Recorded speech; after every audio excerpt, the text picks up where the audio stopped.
How's it going, guys? Back out here. It's Wednesday. I think it's time to dump the trash. It's time to clean this place. I'm gonna pop these hinges off. Tomorrow I'll have some etch prime so we could do the backside of this door and that. I can rehang this and we can keep working. Yeah, let's just pull these hinges off. Okay, guys, we got these hinges off. It's gonna be the same routine as the other side. It's something I can't get around, because if I keep working around this, I'm just gonna do myself into a corner. Now's the time to do whatever bushings they need. Sand the back sides, epoxy, and put it back on the car. This hinge, the upper hinge, there's nothing wrong with. Absolutely no playing it. Bottom hinge, this playing it. Yeah, there's definitely. It looks like this bushing up here has playing it. I know I don't have you guys sitting on something.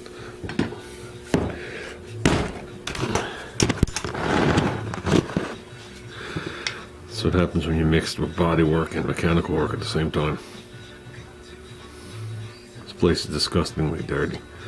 I actually can't take it no more. So, I plan on doing an overhaul here on Sunday a little bit. So, we got another place to keep stuff. So, we're getting stuff out of here. So, this one right here, I'm going to beat this apart. Like I said, this is the low one. The pin's going to come in from the top after we get it in the car. This one here is the upper one. The pin's going to come in from the bottom. And no, that does not make a difference, because if this was on the other side of the car, the pin would come from the bottom like it originally did.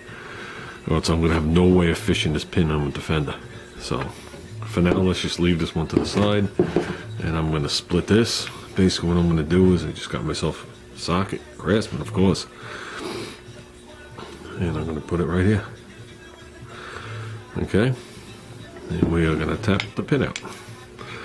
And everything looks straight.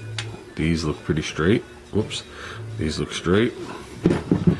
So those are the things that get wailed on. So I guess this door wasn't wailed on as bad as the other door. This one, it's bent here. You can see the angle that this pin's on. That's why I'm opening the doors and just wailing them. Doesn't matter. No. Did I straighten the other ones? Yes. But it really doesn't matter. Remember, guys, don't grease your hinges.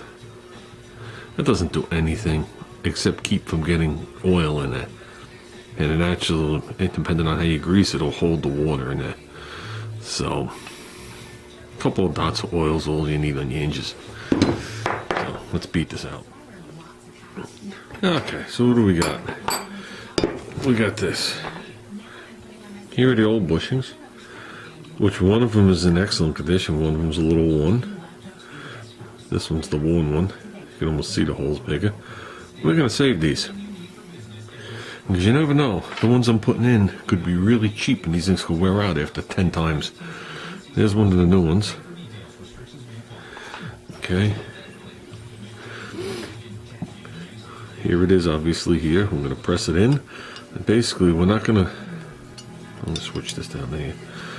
We're not going to turn here and put any load on that little outer part. We're going to draw it in instead of spinning it in. Not that you would spin it in the other way, but why put any unnecessary load on that shoulder? So let's just pull it in.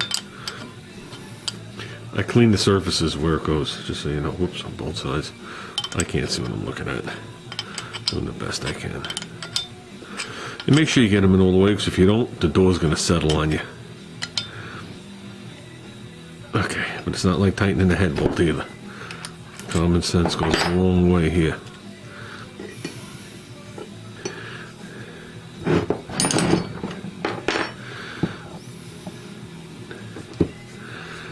This is the same bolt I used last time. I left it in the bag. So I'm not going to touch the ones in the other hinge. I'm going to take the pin out, inspect them. If they look good, which I think they're going to be, and they didn't crack from me doing it, I'm going to leave them. So I have some spare pins. Bushings. I mean, you think that sounds stupid, but if they're absolutely mint and no play in them, I'll guarantee you the quality of the factory ones are better than the quality of this. So there's one. So now what we're going to do is, I'm going to take this one. My fingers are so cold. we're gonna take this one. So this is gonna be a short night. We're gonna put it through here. I'm gonna put this on here. It's hard enough to do this with no feeling in your fingers. Obviously I didn't turn the heat on out here. It's 36 degrees in here, which is above freezing, so that's good.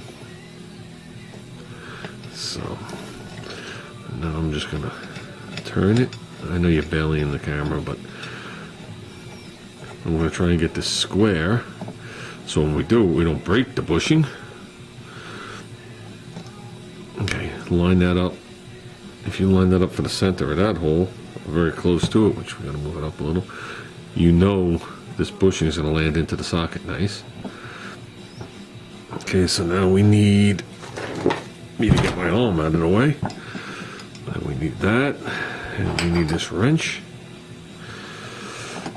And I'm gonna try my best to keep you guys in frame, because I'm more worried about the bushing than the videotaping.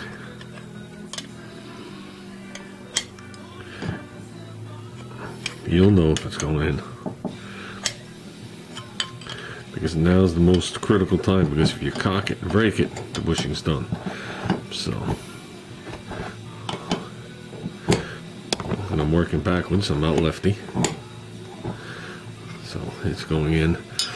I think what I'm going to do is I'm going to spin it this way, spin it that way, spin it this way, go like this. A little of this, a little of this, a little of that. And I'll do my best to keep you in frame there a little bit, but I gotta rest it on the bottom. And as you can see, the bushing's going right in.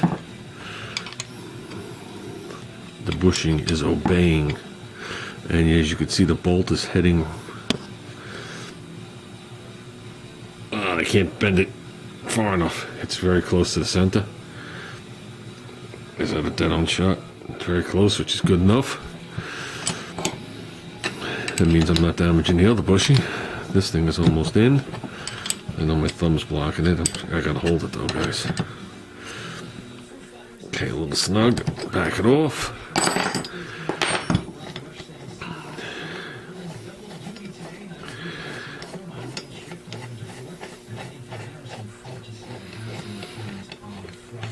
So there's a bunch of different ways of doing this. I look for the simplest. And unlike the guy on the forum today that called me cheap, my response to him is, I'm not insulted by you calling me cheap. I just consider it keeping thieves in bay or in check. And that's exactly the way I feel about it. If someone's going to rob you and you call them out on it, you're just keeping them in check. Maybe they'll think twice when they go to do it a second time. Most of them won't.